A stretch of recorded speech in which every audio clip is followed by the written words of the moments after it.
boneless chicken thigh, chicken liver. Imamarinate natin to sa soy sauce, calamansi, ground black pepper, oyster sauce, at konting asukal.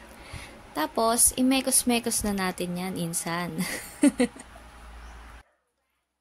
After natin lamas-lamasin yan, i-marinate natin ng mga 1 to 2 hours before natin lutuin.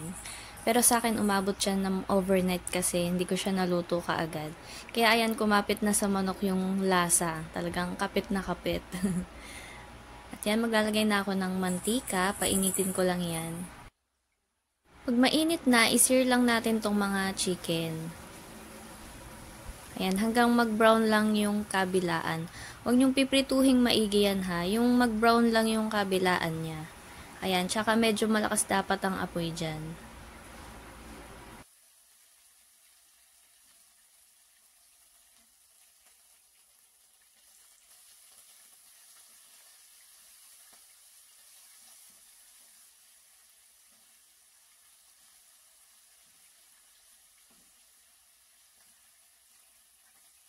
Pagtapos natin sa mga manok, yung chicken liver naman ang isusunod natin.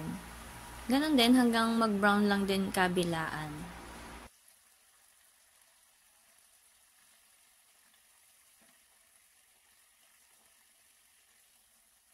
Then magigisa na ako ng bawang.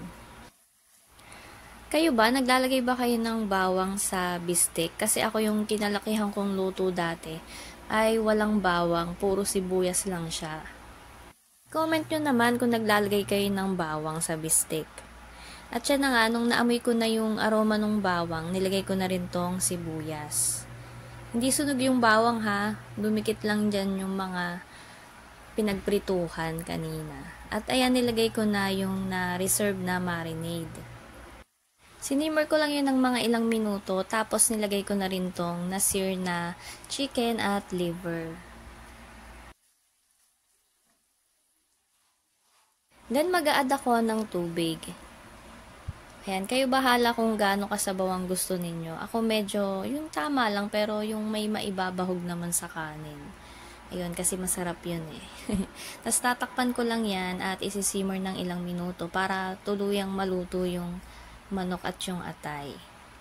Ayan, at tinikman ko na, tapos naglagay lang ako ng konting seasoning at paminta. Tapos naglagay din ako ng konting oyster sauce. Tapos naglagay nga pala ako dyan ng konting asukal pa. Ayan, para bumalanse yung lasa. Hindi lang napakita sa video. Then after ma-simmer ng ilang minuto, naglagay ako ng slurry. Ito yung mixture ng cornstarch at ng tubig. Ayan, para medyo may konting lapot yung sabaw. Then naglagay ako sa ibabaw ng puting sibuyas.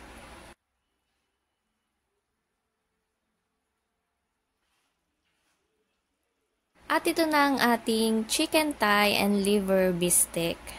Thank you for watching!